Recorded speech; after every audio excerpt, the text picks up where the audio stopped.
Hello students, आज जो है हमारा संख्या पद्धति का ये तीसरा क्लास है। इसमें हम लोग कुछ बेसिक क्वेश्चंस को देखेंगे। इसमें जो हम लोग बेसिक से चल रहे हैं, जिसमें कि हम देखेंगे कि कैसे बनाया जाता है। 24 के 2 भाग किए जाते हैं। कितने के? 24 के 2 भाग किए जाते हैं कि पहले भाग का 7 गुना तथा दूसरे भाग का 5 गुना मिलकर 146 हो जाता है। पहला भाग क्या है? मान लेते हैं पहला भाग क्या है। माना पहला भाग x है। तो 24 का 2 भाग किए हैं, ठीक ना, जिसमें से एक भाग x है, तो दूसरा भाग क्या हो जाएगा? दूसरा भाग 24 माइनस x हो जाएगा। पहले भाग का 7 गुना, तो 7 गुना मतलब 7x, तथा दूसरे भाग का 5 गुना मतलब 5 गुना 24 माइनस x का, ये दोनों मिलकर जो है हमारा होता है 146। अब हम लोग ब्रैकेट, अब हमारा ये समीकरण बन गया कि हमारा जो है 7 गुना है पहले भाग का और 5 गुना है दूसरे भाग का। इस दोनों को मिलाने के बाद 146 हो जाता है। तो हमारा पहला भाग क्या होगा? तो यहां ब्रैकेट तोड़ देते हैं। 7x प्लस 24 बचे 120 माइनस 5x बराबर 146। अब 7x माइनस 5x, तो 2x बराबर 146 और ये 120 इधर ले जाकर माइनस कर देंगे, ठीक ना। तो हमारा आ जाएगा 2x बराबर 26। 146 में से 120 माइनस करेंगे तो 26 आएगा, ठीक ना। तो x बराबर हो जाएगा 26/2 यानी 13 गुना 26, यानी हमारा जो आंसर होगा 13 होगा, ठीक ना। आंसर ए इज करेक्ट, ठीक है। तो इस टाइप से हम लोग जो इसको सॉल्व करेंगे। अब हम लोग देखते हैं दूसरे क्वेश्चन को।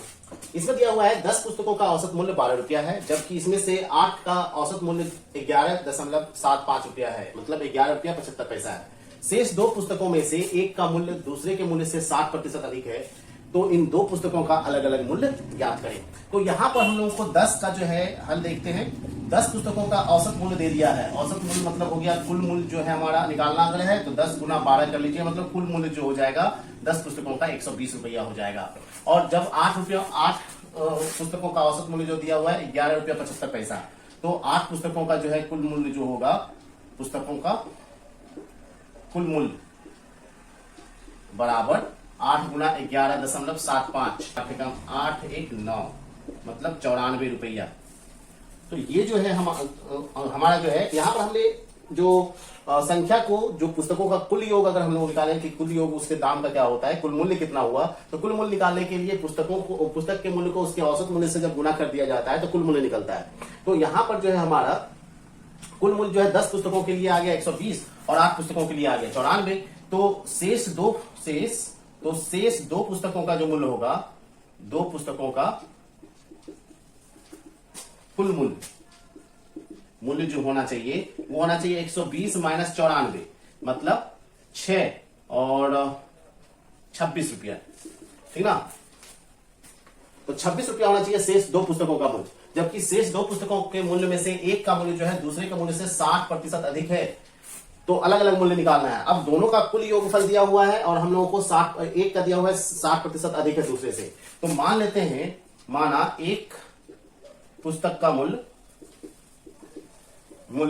x है, तो यहां पर जो है x, दूसरे का मूल्य जो है 60% अधिक है, तो दूसरे का कितना हो जाएगा? दूसरे पुस्तक का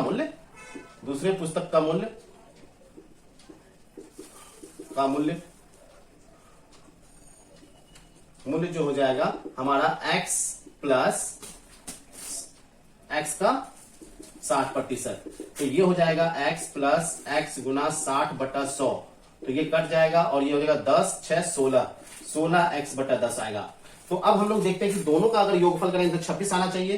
तो यहां आ जाएगा x प्लस 16x/10 बराबर 26। तो यहां पर एलसीएम लोगे तो 10 और हो जाएगा 10x प्लस 16x बराबर 26। तो इसको तोड़ेंगे तो 26x बराबर 10, तो 26x बराबर 26 गुना 10, तो x बराबर हो जाएगा 26 को 26 से काट देते हैं तो x बराबर 10 रुपया।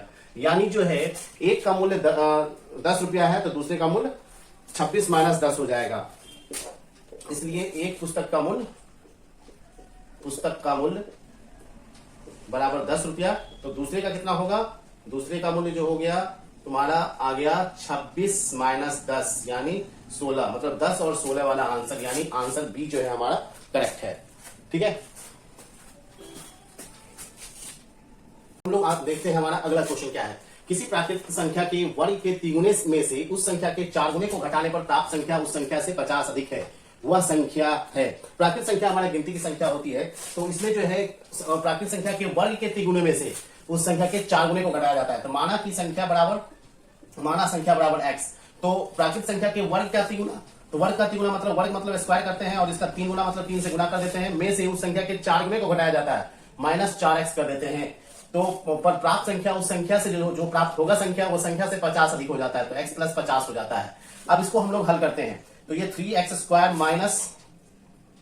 4x और ये x इधर ले आओ, -x -50 बराबर 0। अब यहां पर हो जाएगा 3x² - 5x -50 बराबर 0। अब इसका जो है मध्य पद को तोड़ना पड़ेगा, तो क्या हो जाएगा, ये द्विघात समीकरण बन गया।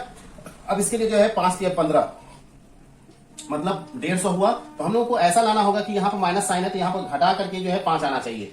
तो 15 के लिए जो होगा 150 के लिए क्या करना पड़ेगा, इसका गुणनखंड कर लीजिए। 3 से 3 × 5 = 15, 2 से 25 और 5 से 25, तो 5 × 10 5 × 15, 15 × 25 करेंगे तो आ जाएगा 150, और 25 में से 10 माइनस करेंगे तो कितना आ जाएगा, 5 या 15 में से 10 माइनस कर देंगे तो 5 आ जाएगा। तो यहां पर हमारा हो जाएगा 3x² - 10x -15x और माइनस प्लस हो जाएगा, ठीक है। यहां पर ऐसे कर लेते हैं, 15 - 10 करेंगे तो ये 5 आ जाता है, और ये x -50 बराबर 0।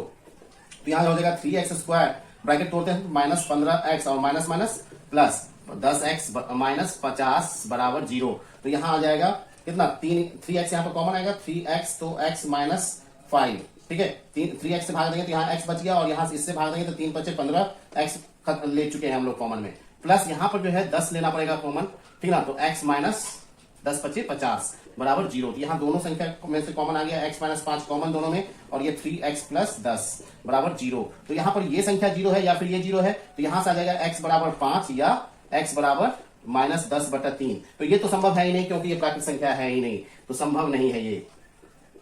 तो हमारा क्या हो जाएगा, x का वैल्यू 5 आ जाएगा, तो वह संख्या जो होगा हमारा 5 होगा। क्लियर है। अब हमारा अगला सवाल है, एक संख्या का घन एक अन्य संख्या के घन का 8 गुना है। यदि संख्याओं के घनों का योग 243 हो तो उन संख्याओं का अंतर क्या होगा। तो इस तरह के सवाल को बनाने के लिए हम लोग जो है संख्या को मान लेंगे। माना पहली संख्या बराबर x और दूसरी संख्या बराबर y। तो बोला है कि पहली संख्या का घन मतलब x³ जो होगा दूसरी संख्या के घन का 8 गुना है, मतलब y³ का 8 गुना है, ठीक है। तो ये इसके यहां पर हमारा हो गया x³ = 8y का क्यूब हो गया। तो इसमें हम लोगों ने क्या किया कि x³ = 2y का होल क्यूब ले लिए। ये 8 जो है 2 लिख सकते हैं, 2 का क्यूब है, तो ये y³ है तो 2y का होल क्यूब। अब बेस पावर अगर बराबर है तो बेस को बराबर कर सकते हैं, तो यहां हो जाएगा x बराबर 2y।